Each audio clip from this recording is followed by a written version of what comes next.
Hello নমস্কার বন্ধুরা, আপনারা কেমন আছেন? আশা করি আপনারা প্রত্যেকে সুস্থ ভালো আছেন। তো বন্ধুরা দেখুন, আজকে আমি বাচ্চাদের খিচুড়ি ডালিয়ার যে খিচুড়ি, সেই ডালিয়ার খিচুড়ি রান্নার রেসিপিটা আপনাদের সাথে শেয়ার করব।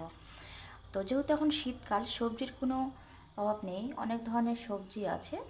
তো আমি এখানে নিয়েছি 5 চামচের ছোটো যে 5 চামচের মতো আমি নিয়েছি ডালিয়া। ডালিয়াটা খুব সুন্দরভাবে আমি 2-3বার মতো আমি ধুয়েছি, যেহেতু বাচ্চা খাবে। এখানে নিয়েছি আমি মসুরের ডাল, মসুর ডালটাও আমি 2-3বার ভালো করে ধুয়েছি। এখানে মুগ ডালটাও কিন্তু খুব সুন্দর করে আমি ধুয়ে রেখেছি। আর এখানে নিয়েছি চিনেবাদাম আপনারা চাইলে দিতেও পারেন বা নাও দিতে পারেন। দিয়েছি মটরশুঁটি, কাঁচা লঙ্কা এত একদমই দেবো না, হ্যাঁ, তো আপনার ঝাল অনুযায়ী। এখানে দিয়েছি গ্রেট করে রেখেছি আদা কুচো। আর সবজি লাগছে এখানটায় বাঁধাকপি, আলু, বিট, গাজর, সিম, বিন, টমেটো। তো এখন আমি দিয়ে দেবো সাদা তেল। আমি কিন্তু সাদা তেল দিয়ে এটা রান্না করছি, আপনারা চাইলে কিন্তু সরষের তেলও দিতে পারেন। দিয়ে দেবো জিরে, এলাচ, দারচিনি, দেবো গ্রেট করে রাখা আদা কুচি, আদা দিয়ে দেবো।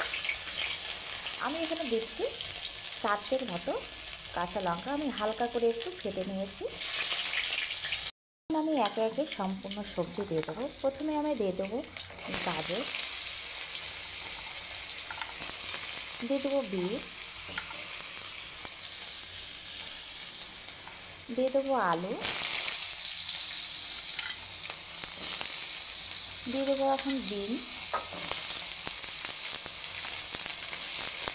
দিয়ে দেবো সিম, দিয়ে দেবো বাঁধাকপি।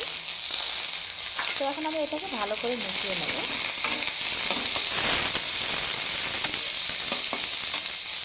এখন আমি দিয়ে দেবো মুগ ডাল,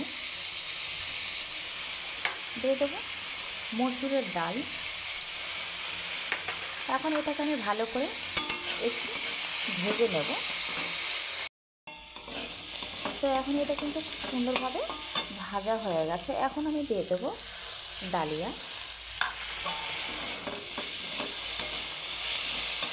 এখন দিয়ে দেবো আমি পরিমাণ অনুযায়ী নুন, দিয়ে দেবো হলুদ গুঁড়ো। ভালো করে আমি মিশিয়ে নেব। এখন বন্ধুরা খুব সুন্দর করে কিন্তু একদম লাল লাল মতো ভাজা হয়ে গেছে। এটা কিন্তু বেশি আমি আর ভাজবো না। এখন আমি দিয়ে দেবো এখানে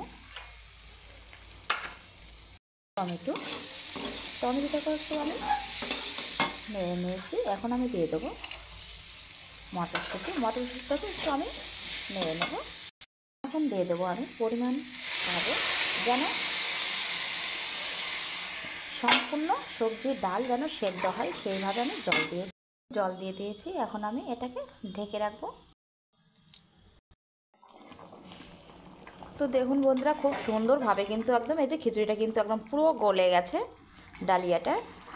আর হচ্ছে সবজির পরিমাণটা সবসময়ের জন্য একটু বেশি দিতে চেষ্টা করবেন। তো দেখুন খুব সুন্দরভাবে একদম। আর আমি কিন্তু এটা কড়াইয়ে কিন্তু সেদ্ধ করেছি হালকা আছে, খুব সুন্দর ধীরে ধীরে জাল দিয়ে। তো আপনারা চাইলে কিন্তু প্রেশার কুকারে দুটো 3টের মতো সিটি দিয়েও নামিয়ে নিতে পারেন। তো আমি আর একটুখানি আমি শুকিয়ে নেব আর একটু, তারপর এটাকে আমি নামিয়ে নেব। তো এখন কিন্তু আমি দিয়ে দেব ঘি। 1 চামচের মতো আমি ঘি দিয়ে দিয়েছি। একটু আমি নেড়ে নেব। তো আপনারা চাইলে কিন্তু এখানে পালং শাক বা যে কোনো কিন্তু শাক দিতে পারেন। তো আমি এটা যেহেতু আমি রাত্রে খাবারটা বাচ্চাকে খাওয়াবো, তার জন্য কিন্তু আমি রাত্রে কিন্তু শাকটা অ্যাড করলাম না। আপনারা চাইলে কিন্তু দিতে পারেন। তো এখন দেখুন বন্ধুরা, এটা কিন্তু যেহেতু বাচ্চারা এটা খাবে, জানো এইভাবে খুব সুন্দর পাতলা পাতলা হয়, বাচ্চাদের খেতেও কিন্তু খুব সুবিধা হবে। তো তো এটা কিন্তু পুরো কমপ্লিট বন্ধুরা। আপনারা আমার চ্যানেলে যারা নতুন, আপনারাও অবশ্যই লাইক, কমেন্ট, শেয়ার ও সাবস্ক্রাইব করুন। আমার চ্যানেলটি ফলো করুন। আপনারা প্রত্যেকে সুস্থ থাকুন, ভালো থাকুন। আজকের মতো গুড নাইট।